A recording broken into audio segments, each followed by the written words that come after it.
ini adalah nanti didasarkan dari pemberian gaji pokok ditambah dengan tunjangan. Berarti di sini hanya mencakup untuk 2 jiwa. Ini adalah untuk gaji pokok 5 juta sekian, kemudian tunjangannya sekian, kemudian juga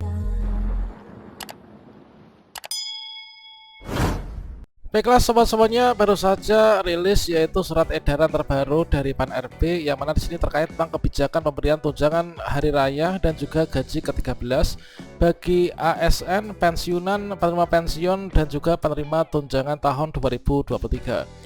Dan mana di sini nanti kita akan mengetahui berapa sih untuk besaran nominal yang nanti akan bisa kita bawa pulang. Pada video ini kita akan berbagi update informasi terbaru yaitu contoh SPJ untuk THR dan juga gaji ke-13 di tahun 2023. Inilah untuk kita bahas yaitu untuk CPNS, PNS dan juga P3K. Kira-kira dari di posisi kita saat ini kita berapa sih untuk yang nanti akan bisa kita bawa pulang? Dan nanti kita akan mengetahui untuk komponen dari penerimaannya serta untuk jumlah totalnya berapa dan juga untuk jadwal pencairannya itu kapan untuk THR dan juga gaji ke-13. Silakan simak video ini sampai selesai. Namun sebelum kita lanjutkan, perlu saya ingatkan, bagi teman-teman yang mungkin baru pertama kali menemukan channel ini, silakan klik tombol subscribe-nya dan aktifkan notifikasi loncengnya, sehingga nanti jika ada update video terbaru, teman-teman tidak akan ketinggalan informasi. Baiklah sobat-sobatnya, dari surat edaran terbaru dari Pan-RB di sini adalah tertanggal 15 Februari tahun 2023 dan tentunya saat ini sudah ditindaklanjuti ya oleh Kementerian Keuangan. Yaitu terkait tentang kebijakan pemberian tunjangan hari raya dan juga gaji ke-13. Kalau misalkan di sini kita cek informasinya lebih lanjut dari surat edaran ini, maka di sini bahwasannya ini nanti untuk komponen THR ini adalah nanti dan juga gaji ke-13 ya. Ini adalah diberikan untuk PNS, kemudian P3K, kemudian prajurit TNI, kemudian anggota Polri, pejabat negara, Dewan Pengawas, Komisi Pemberantas Korupsi, kemudian pimpinan lembaga penyiaran publik dan lain sebagainya, teman. Yang mana di sini nanti akan diterimakan yaitu dalam 1 bulan gaji. Artinya nanti teman-teman mendapatkan gaji untuk THR dan juga gaji ke-13 itu masing-masing yaitu sebesar 1 bulan gaji ya. Kemudian di sini secara lebih rinci yaitu untuk pensiunan dan penerima pensiun mencakup pensiunan pokok, kemudian tunjangan keluarga, tunjangan pangan, kemudian tambahan penghasilan yang diterimakan dalam waktu 1 bulan. Kemudian untuk bagi penerima tunjangan ini sebesar tunjangan yang diterimakan oleh penerima tunjangan sesuai dengan ketentuan peraturan perundang-undangan. Dan bagi pimpinan, anggota, pegawai, non pegawai ASN di lembaga non struktural ini sebagaimana terlampir ya. Nah di sini kita akan mengecek yaitu kira-kira berapa sih untuk besaran gaji ke-13 dan juga THR yang nantinya akan kita terimakan. Nah selanjutnya di sini terkait tentang jadwalnya ya. Untuk jadwal nanti pencairannya ini adalah rencana waktu pemberian THR dan juga gaji ke-13 tahun 2023. Nah untuk THR itu diberikan paling cepat, inilah 10 hari kerja sebelum tanggal hari raya ya. Jadi untuk THR nanti akan dibayarkan yaitu 10 hari sebelum hari raya Idul Fitri. Yang mana untuk hari raya Idul Fitri nanti akan jatuh yaitu tanggal 22 sampai dengan 23 April 2023. Kalau misalkan seperti ini berarti nanti kapan untuk dibayarkan THR-nya? THR-nya berarti nanti akan dibayarkan kalau 10 hari sebelum tanggal 22 berarti nanti maksimal tanggal 12 ya. Tanggal 12 April teman-teman ini baik itu PNS maupun juga CPNS dan juga P3K ini sudah menerima pembayaran THR-nya ya.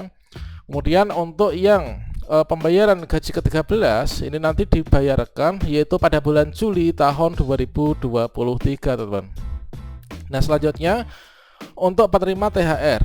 Nah di sini kita cek di bagian poin B ya. Penerima THR dan gaji ke-13 ini adalah nanti mencakup yang pertama PNS dan CPNS, kemudian P3K, kemudian prajurit TNI, anggota Polri, pejabat negara, kemudian juga diberikan kepada pensiunan ya, baik itu pensiunan PNS, TNI, Polri, kemudian juga pejabat negara. Kemudian untuk penerima pensiun dan juga penerima tunjangan. Nah ini adalah untuk nanti yang akan menerimanya. Berikutnya kalau misalkan kita akan mengecek kira-kira nanti besaran yang kita bawa pulang itu berapa. Nah di sini kita berikan contoh SPJ THR dan gaji ke-13 Yang mana di sini yang pertama yaitu contoh SPC THR dan gaji ke-13 untuk yang PNS. Kemudian yang kedua contoh SPC THR dan juga gaji ke-13 untuk P3K. Oke, kita mulai dari yang pertama ya, yaitu contoh SPC THR dan juga gaji ke-13 untuk yang PNS. Dari komponen-komponen gaji ke-13 ataupun juga THR yang akan diberikan, ini mencakup semua gaji yang diterimakan per bulan. Jadi misalkan seperti ini untuk PNS, yaitu untuk yang golongan yaitu pembina tingkat 1 ya, ini golongan 4B. Ini adalah kalau misalkan di sini hanya ada 2 ya teman-teman. Ini adalah jumlah jiwanya ada 2 dikarenakan untuk anak yang 2 anak itu semuanya sudah tidak menerima tunjangan. Berarti di sini hanya mencakup untuk 2 jiwa. Ini adalah untuk gaji pokok 5 juta sekian, kemudian tunjangannya sekian, kemudian juga ini tunjangan istri ya, karena tunjangan anak sudah nggak ada. Nah berikutnya nanti dari tunjangan-tunjangan yang lainnya ditambahkan, sehingga totalnya kalau misalkan di golongan 4B ini adalah akan menerima sebesar sekian teman-teman. Nah ini jadi 5 juta sekian ya, 5,7 juta. Kemudian di sini kalau misalkan penata muda tingkat 1 ya. Nah untuk golongan 3B, nah PNS golongan 3B masa kerja 14 tahun. Ini adalah untuk gaji pokoknya ada 3 jutaan sekian. Kemudian total yang diterimakan ditambah dengan tunjangan-tunjangannya ini adalah ada sekian, ada 4.078.700 ya. Jadi nanti yang kita terima itu adalah sesuai dengan yang ada di paling kanan nih ya, di bagian kolom sebelahnya tanda tangan. Kemudian kalau misalkan di sini kita ini golongannya 3A ya, golongan 3A. Kemudian di sini kita ini adalah jumlah jiwanya ada 4, artinya di sini kedua anaknya ini masuk dalam tunjangan dengan masih memenuhi persyaratan kan. Nah sehingga di sini untuk gaji pokoknya ada 3.106.900, kemudian tunjangan istri, tunjangan anak, kemudian totalnya ada sekian. Kemudian di sini ditambah dengan tunjangan-tunjangan lain, begitu tunjangan fungsional. Kemudian juga ditambah dengan tunjangan-tunjangan lain. Berikutnya di sini ada potongan-potongan sehingga totalnya ada sekian, yaitu nanti akan diterimakan sekitar 3,8 juta ya teman-teman. Nah berikutnya di sini adalah untuk yang penata muda 3A. Ini adalah hanya ada 1 ya, untuk 1 jiwa. Mengapa demikian? Dikarenakan untuk suaminya ini sudah PNS itu ya, atau sudah pensiunan. Berarti di sini kan gaji itu yang didapatkan itu gaji bujang ya, gaji bujang atau gadis itu kan. Nah ini untuk gaji pokoknya, kemudian ditambah tunjangan dan potongan. Ini yang dibawa pulang ini adalah ada sekian, 3.082.000 sekian. Kemudian berikutnya untuk pengatur muda ya, tingkat 1 yaitu 2B. Nah 2B gaji pokok 2.600.000-an. Kemudian di sini untuk yang dibawa pulang ini sekitar 2.671 kan. Nah ditambah dengan tunjangan, dipotong dengan potongan-potongan. Dan selanjutnya untuk contoh SPC THR dan juga gaji ke-13 untuk P3K ya, ASN P3K. Ini contohnya adalah seperti ini. Nah ini untuk ASN P3K kebetulan yang ada dalam contoh SPC yang kita sajikan ini adalah kesemuanya ini ijazah yang dimiliki adalah ijazah S1 ya. Artinya di sini golongannya itu golongan 9 teman-teman. Jadi untuk P3K golongan 9 itu adalah semuanya sama, namun yang membedakan itu adalah jumlah tanggungan dalam keluarga atau keluarga yang menjadi mendapatkan tunjangan ya. Itu nanti yang akan ditambahkan. Nah untuk P3K golongan 9 ini tentunya sama ya. Untuk gaji pokoknya ini adalah ada 2.966.500, kemudian tunjangan anak, tunjangan istri, kemudian totalnya sekian. Nah seperti ini. Kemudian nanti yang diterimakan adalah sekian ya.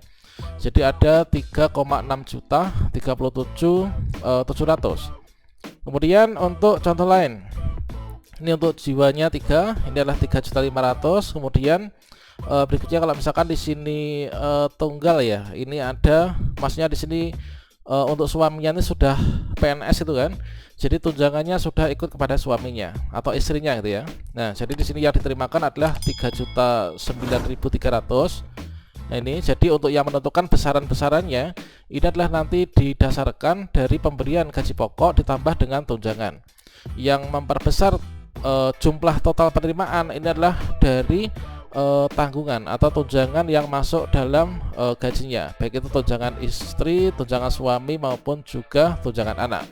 Oke, demikian sobat-sobatnya untuk jadwalnya itu adalah teman-teman silahkan catat tadi. Kemudian untuk besaran yang kita dapatkan berapa. Nah, demikian semoga bermanfaat dan menambah semangat kita ya untuk bekerja dengan lebih baik lagi dan juga persiapan untuk menyambut datangnya Hari Raya Idul Fitri.